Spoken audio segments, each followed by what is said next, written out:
The millionaire felt his heart stop. The exact moment he saw the boy step out of that house, it didn't make sense. There are things you don't forget, no matter how much time passes, no matter how much money you make, no matter how carefully you bury the past. And those eyes, he would recognize them anywhere, even after 8 years, even after a divorce that ended in silence, not closure. Eduardo Vasconcelos was not supposed to be there.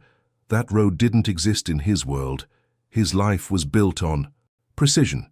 Meetings, contracts, numbers that moved entire markets. Dirt roads and broken houses were problems other people dealt with, not him. But then he saw her. A woman crossing the road under the harsh sun, walking fast, avoiding eye contact, trying not to be seen. He didn't need a second look. Laura, his ex-wife, the same woman who walked out of his life 8 years ago with a single suitcase, and answers she never gave. Stop the car. He didn't think, didn't calculate, didn't hesitate. Something was wrong. Laura didn't look like the woman he remembered. Her clothes were simple, too simple, no luxury, no image, no trace of the life they used to live. She looked like someone hiding. Eduardo stepped out of the car and followed her. That's when he saw the house, if you could even call it that. Old wood, worn structure, dust everywhere. Nothing about it made sense. Laura opened the door and went inside without looking back. Eduardo stopped a few steps away, trying to process, trying to understand how any of this could be real.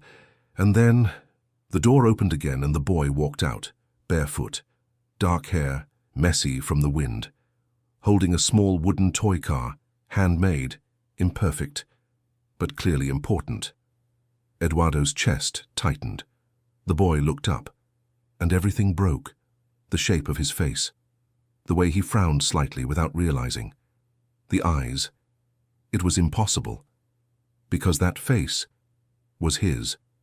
The boy froze when he noticed the car.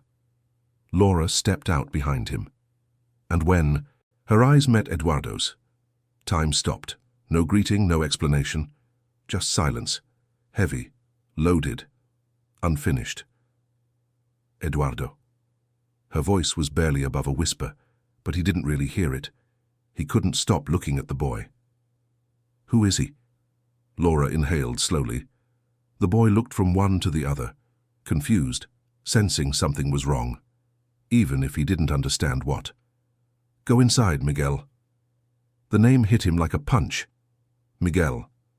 The boy hesitated, but obeyed, and disappeared inside. Now the silence felt different, heavier.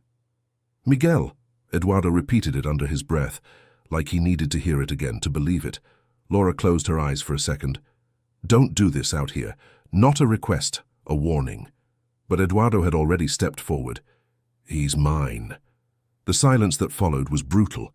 Laura didn't answer, but she didn't deny it either. And sometimes, silence says everything. Eduardo felt the air leave his lungs. 8 years. 8 years believing he couldn't have children. Doctors, tests, probabilities. Every answer leading to the same conclusion. He built his life around that reality, accepted it, moved on, and now it was collapsing in front of him. You were pregnant when you left. Laura opened her eyes. There was fear in them, but also something else. Protection. I wasn't sure. Eduardo let out a dry, humorless laugh. You weren't sure? They said it was almost impossible. Almost, she repeated. Not impossible. She looked away. I found out later, after I was already gone. The words landed hard, and you decided to hide it. Laura looked back at him, this time steady. I decided to protect him. From what? She hesitated, and that hesitation said more than any answer. From you. Silence again, thicker now. From me? Laura held his gaze. You were about to close the biggest deal of your life. Your family pushing. The pressure about having an heir. Eduardo didn't want to remember, but he did. Every dinner, every comment, every expectation. I was the wife who couldn't give you a child, she continued. Do you remember what that meant to them? Eduardo clenched his jaw. And you thought I would choose a contract over my own son? Laura didn't raise her voice. She didn't need to. I didn't want to find out. That hurt more than any accusation because it wasn't anger, it was truth. Eduardo ran a hand over his face. Does he know?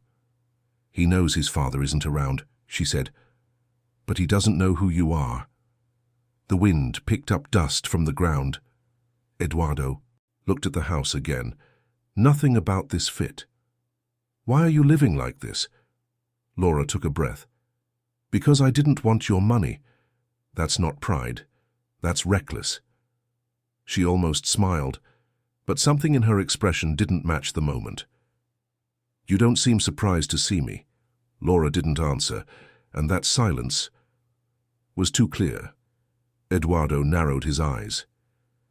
You knew I could find you, she finally spoke. I knew you would come here eventually. Why? Laura looked toward the house. Then, back at him. Because the company you bought last year owns this land. The impact was immediate, sharp. Eduardo felt it in his chest. He was there for business, expansion, numbers, and without knowing, he had walked straight into his own past. You knew... I found out a week ago. And you didn't call me? Laura inhaled slowly. I needed to be sure of something first. The tension shifted. Of what? She looked straight at him. That you wouldn't come here to take him away. The words stayed between them. Heavy. Final. And in that moment, Eduardo understood something he wasn't ready to face. This wasn't just about discovering he had a son, it was about proving he deserved to be his father. Eduardo didn't speak for a few seconds after that, not because he didn't have an answer, but because for the first time in years, he didn't have control. He looked around again. The dirt road, the fragile house, the silence. This place didn't belong to him, but somehow it mattered more than anything he owned. You thought I'd show up here as the owner. His voice was lower now, measured. Laura didn't look away. I didn't know how you'd show up. The wooden boards creaked slightly with the wind. Inside, Miguel was there. Quiet, listening. Eduardo knew it. Laura knew it too. Nothing in this moment was private. Let me talk to him. Laura hesitated. Not a small hesitation. A real one. The kind that comes from fear. Not doubt. Not fear of Eduardo. Fear of what happens after. What changes. What can't. Be undone. Miguel. The boy appeared at the door. Slow. Careful. Watching. There was something in his eyes that didn't match his age. Too aware. Too controlled. He's an old friend, Laura said. The word friend hung in the air. Wrong. Eduardo didn't react, not outwardly, but something tightened inside him. He lowered himself to the boy's level. You like cars? Miguel shrugged slightly. I made it. No pride, just fact. But the way he held it, it mattered. Eduardo took the wooden car, looked at it closely. The wheels weren't perfect, the alignment was off, but it worked. It's good. Miguel stared at him, studying, testing. Are you rich? Direct. No hesitation. Eduardo exhaled lightly. I guess I am. Miguel didn't smile. Then why are you here? That wasn't a child's question. That was logic, uncomfortable logic. Eduardo felt the weight of it. Because I wanted to see you. Miguel frowned slightly. Do we know each other? Laura held her breath. Eduardo didn't break eye contact. Not yet. Miguel processed that. Quiet. Are you going to take our house? The question landed hard. Eduardo looked at Laura immediately. She hadn't said anything. But kids don't need explanations. They feel things.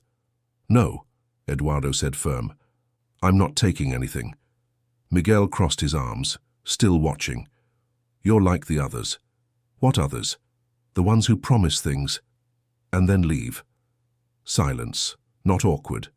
Heavy. Laura looked down. Eduardo felt something close in his chest. "That's not me." Miguel didn't react. "My dad said that too." That hit harder than anything else, because it wasn't accusation, it was experience. "He's not coming back," Laura said quietly. Miguel didn't look at her. He kept looking at Eduardo, waiting, testing. And in that moment, Eduardo understood something he had never truly considered. Being a father wasn't a title. It wasn't biology. It wasn't a result. It was time, presence, consistency. And he had none of that. Yet. Before he could say anything else, his phone vibrated. He pulled it out, looked at the screen. His father. Eduardo hesitated. Just a second, then answered, "I'm in a meeting." Automatic lie. "The press got a tip," his father said.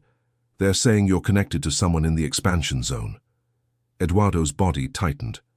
"Who leaked it?" "Doesn't matter. The investor wants guarantees before the announcement." Eduardo looked at Laura. Something had changed. The moment wasn't private anymore. "We'll talk later." He hung up. The silence came. Back. But now it was heavier.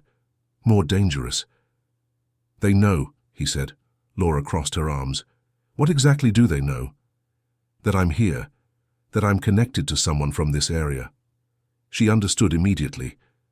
"They think it's me. They don't know about him." A pause. Short, but loaded. "And when they do?" Laura asked. Eduardo didn't answer right away, because the answer wasn't simple. If Miguel became public, this wouldn't stay personal. It would turn corporate, legal, public. The structure of succession would change, contracts would shift, power would move. This wasn't scandal, this was control. "Are you going to claim him?" Laura asked. Direct, no space to avoid it. Eduardo looked at Miguel. The boy was kicking small stones, pretending not to listen, but he was. "We need a DNA test." Laura nodded. No surprise. "I expected that. No accusation, just reality." "And if it's positive?" Eduardo held her gaze. "Then he's my son." Laura stepped closer. "And you're ready for what that means?" That was the real question. Not biological, not legal, real. Eduardo was about to face his father, the board, the media, the investor, his public image. He could lose contracts, power, control, everything he built. But when he looked back at Miguel, something shifted. It wasn't fear of losing money. It was fear of losing more time. 8 years was already too much. "I'm not walking away." Laura studied him, carefully. "Are you sure?" Eduardo looked at the house again. The dust, the silence, the small wooden car, the boy who didn't believe promises. "I never had this choice before." His phone vibrated again. A message. "We need to talk today. Urgent." The investor. Pressure wasn't coming. It was already there. If the press kept digging, they would find everything. Laura, Miguel, the house, and turn it into a spectacle. Eduardo stood up slowly.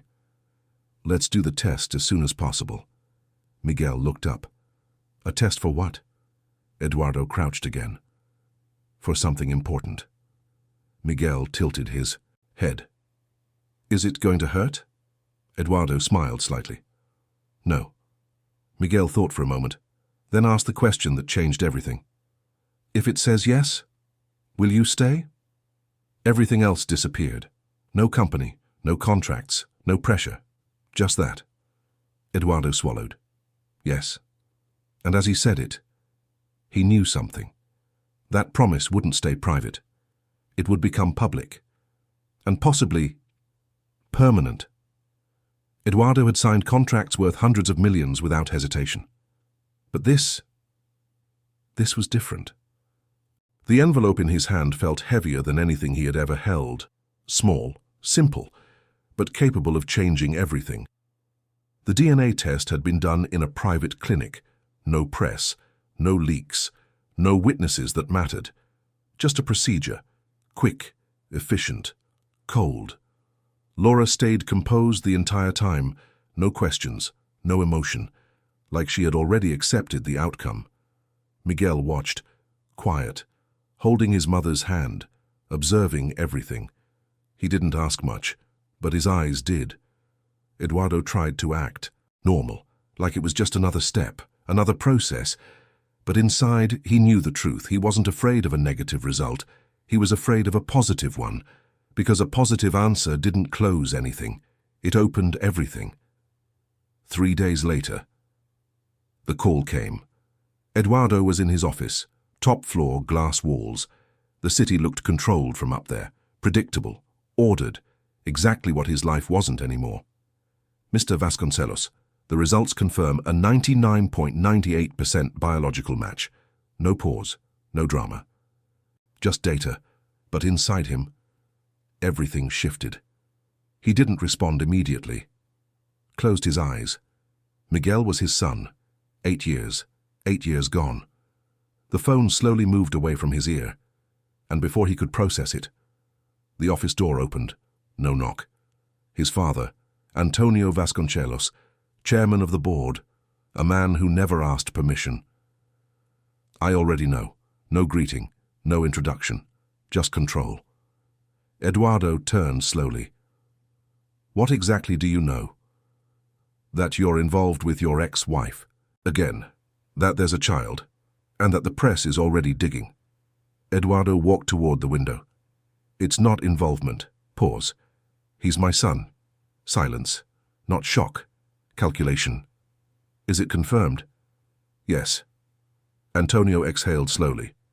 Then you understand what this means. Eduardo turned. It means I have a son. It means the Alencar agreement is at risk. The succession clause changes. Investors will question stability. Every word was precise, strategic, cold. He's 8 years old. Antonio frowned. We're not talking about emotions. I am. The tension rose instantly. Are you going to recognize him publicly? Eduardo didn't hesitate. Yes. Antonio straightened.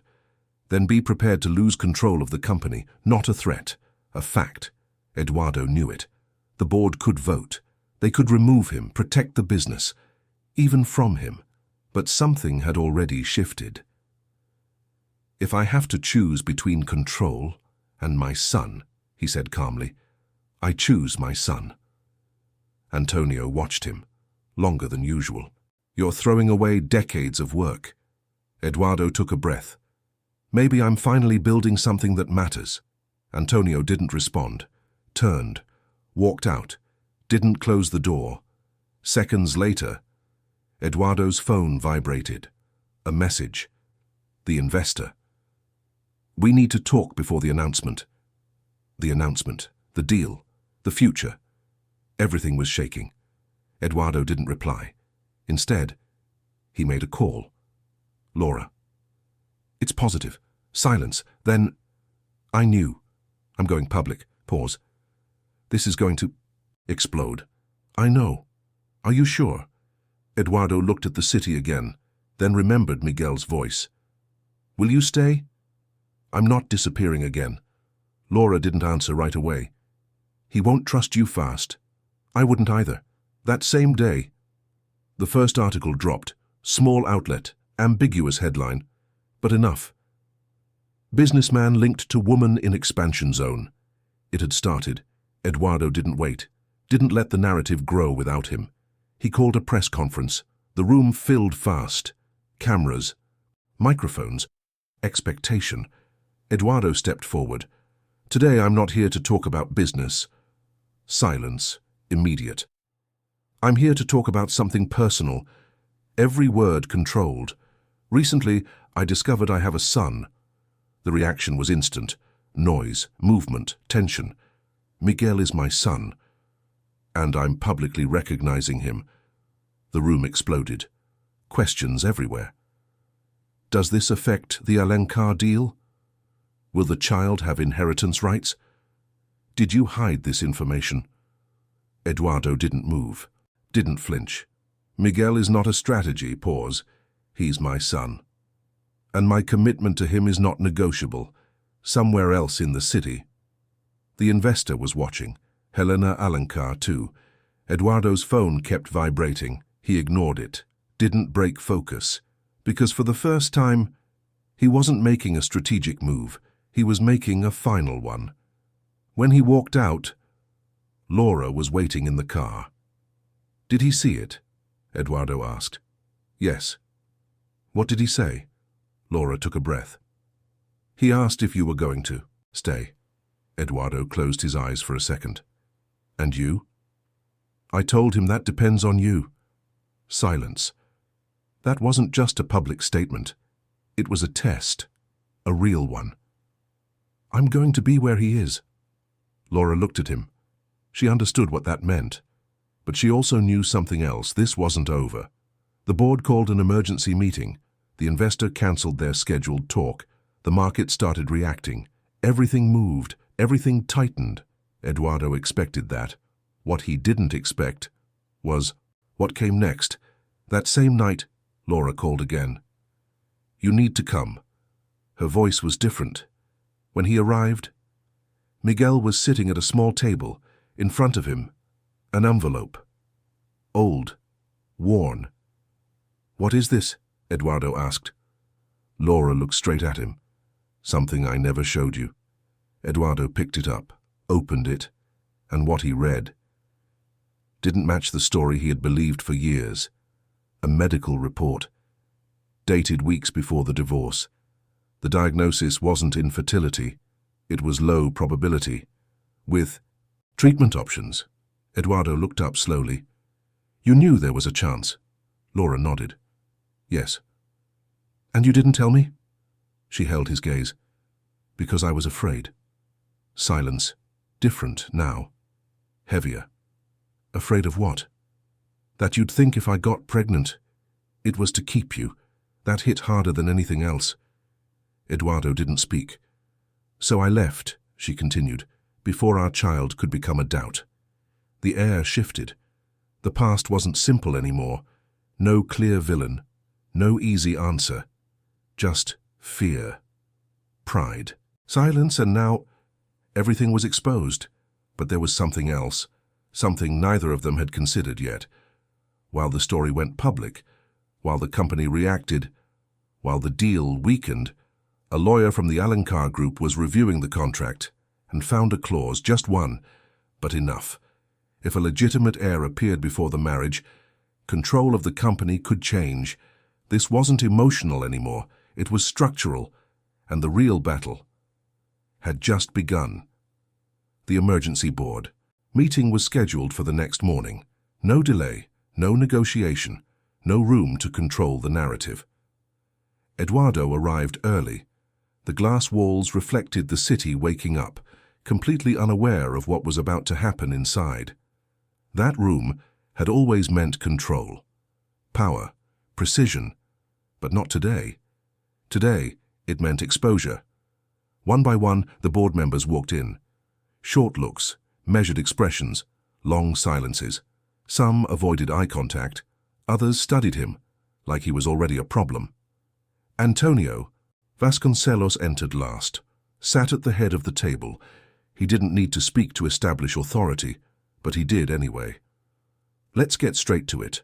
No introduction, no courtesy. Your public statement has destabilized the strategic structure of this company." A board member opened a file.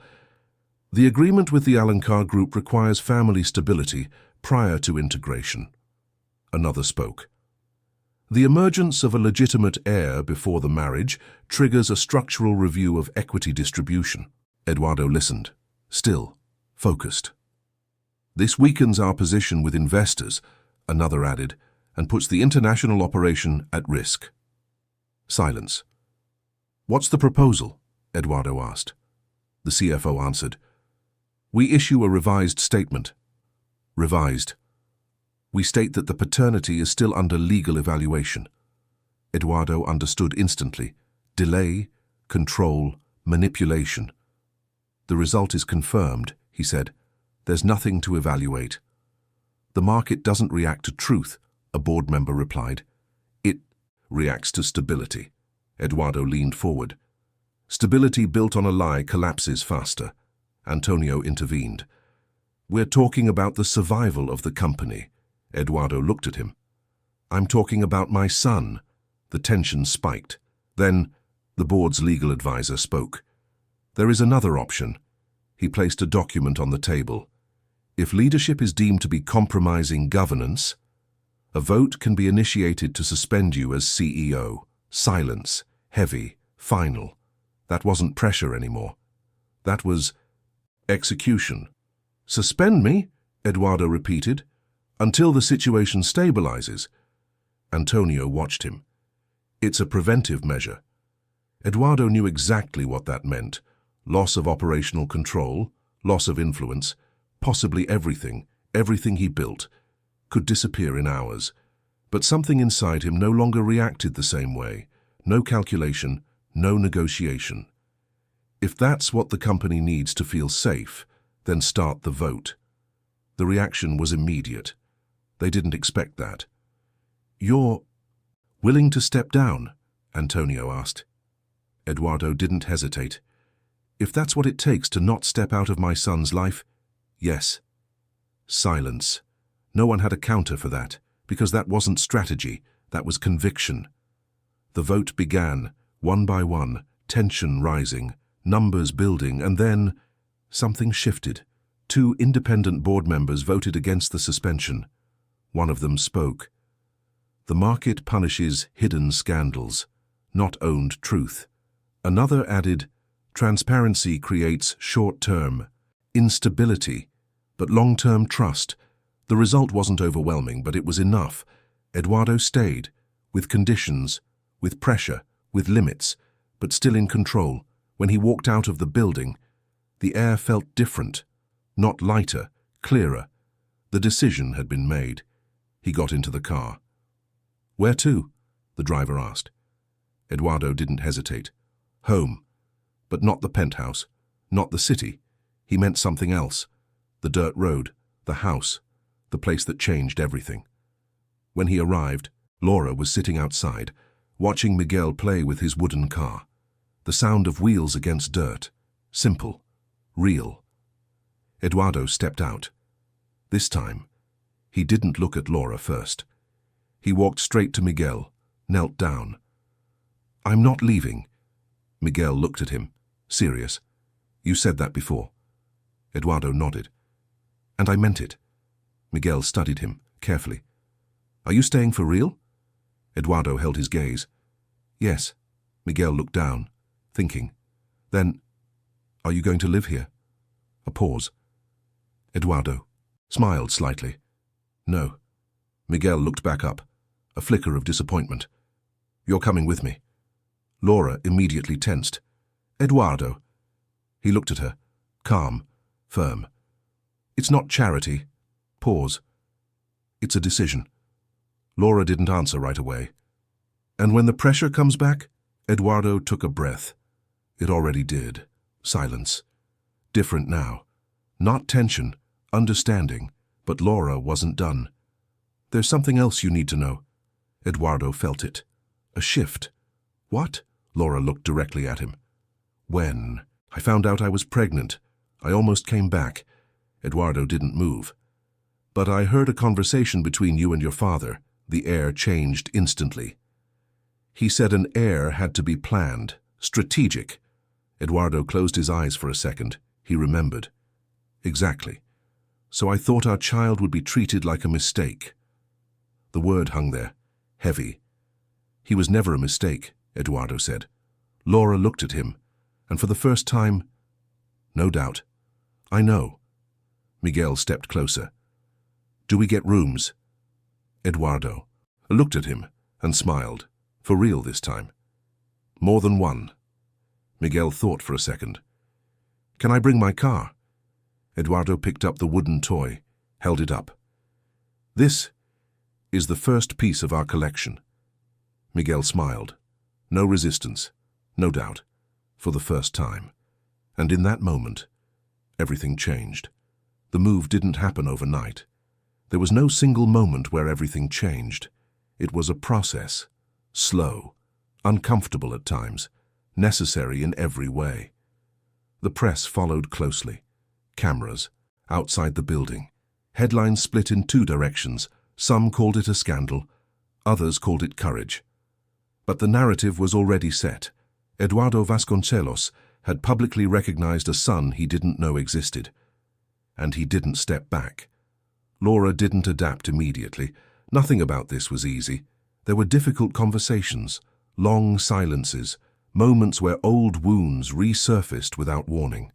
The change wasn't just physical, it was structural. From a fragile house on a dirt road to a controlled environment full of invisible rules. But the real challenge wasn't the place, it was the dynamic. Miguel didn't run toward Eduardo, didn't hug him, didn't call him Dad the next day. He watched, for days, evaluating, measuring, testing, every action, every word. And in a way, that was exactly what this required.